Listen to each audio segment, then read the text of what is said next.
الحمد للہ وحدہ والصلاة والسلام علی من لا نبی بعدہ وعلی آلہ واصحابہ اجمعین اما بعد۔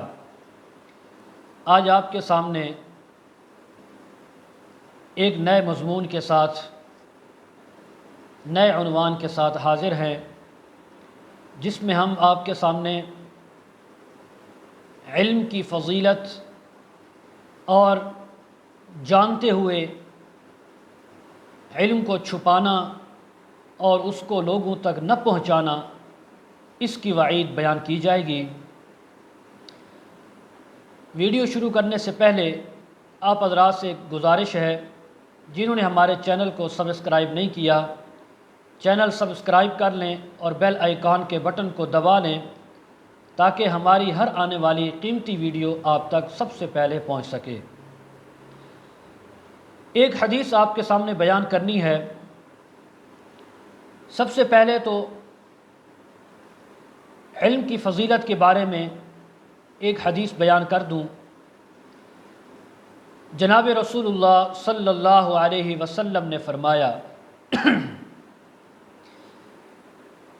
کہ علم حاصل کرنا ہر مومن مسلمان مرد اور عورت پر فرض ہے، واجب ہے۔ اتنا علم کہ جس سے اس کو حلال حرام، جائز ناجائز، پاکی اور ناپاکی کے مسائل کا علم ہو جائے، پتہ چل جائے۔ یہ ہر مسلمان عاقل بالغ مرد عورت پر فرض ہے۔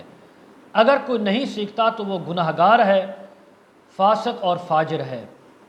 اسی طرح علم کی فضیلت کے بارے میں میرے محبوب آقا نے فرمایا، اگرچہ حدیث الفاظاً کمزور ہو لیکن مفہوماً بالکل صحیح ہے کہ اطلب العلم من المہد الی اللحد۔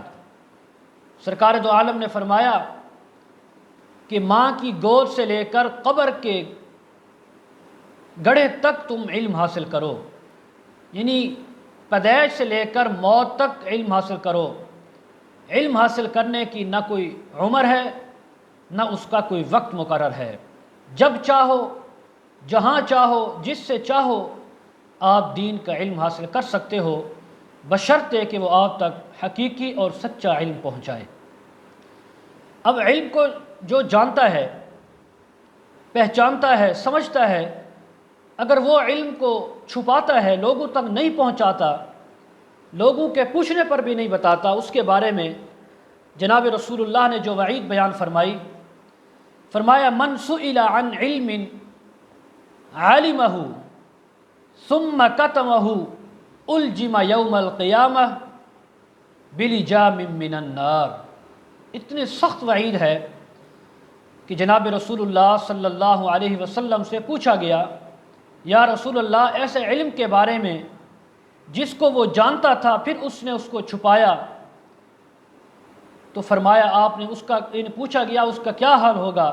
حضور نے فرمایا اس کو جہنم میں داخل کیا جائے گا، اس کو آگ کے اندر داخل کیا جائے گا، روز قیامت اس کے منہ میں آگ کی لگام ہوگی۔ اللہ اکبر! اتنی سخت وعید جو حضور علیہ السلام نے بیان فرمائی علم کو چھپانے والے پر، یعنی اس کو قیامت کے دن ایسی آگ کے اندر ڈالا جائے گا، ایسی جہنم کے اندر جہاں اس کے منہ میں آگ کی لگام ہوگی۔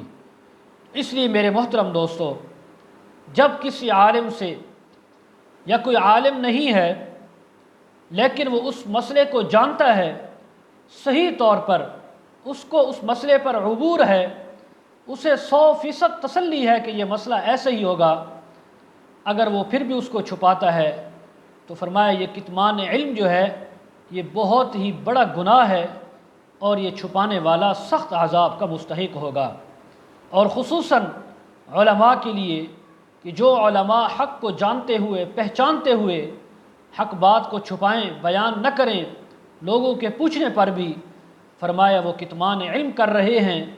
اس پر یہ جو حدیث کے اندر وعید آئی ہے وہ عالم اسی کا مستحق ہوگا، اس لیے کہ یہ طرز عمل تھا یہود و نصارہ کے علماء کا، راہبوں کا، کہ جو اپنے وظیفوں کے لیے، اپنے مال و دولت سمیٹنے کے لیے وہ علم کو چھپایا کرتے تھے، لیکن اللہ نے آخری محبوب پیغمبر کے جو ورثاء ہیں علماء، ان سے بذریعہ حدیث یہ بیان فرما دیا کہ جو تمہیں علم ہو اس کو تم چھپا نہیں سکتے۔ اور اسی طرح اگر اس نے علم کو چھپایا نہیں لیکن جواب دیا، لیکن اس کی وضاحت نہیں کی بلکہ اس کو ٹال مٹول سے کام لے لیا، تو فرمایا ایسا شخص بھی عذاب کا مستحق ہوگا۔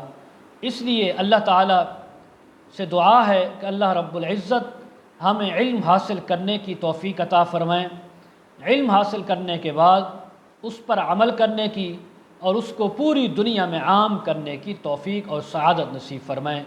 وآخر دعوانا ان الحمد للہ رب العالمین۔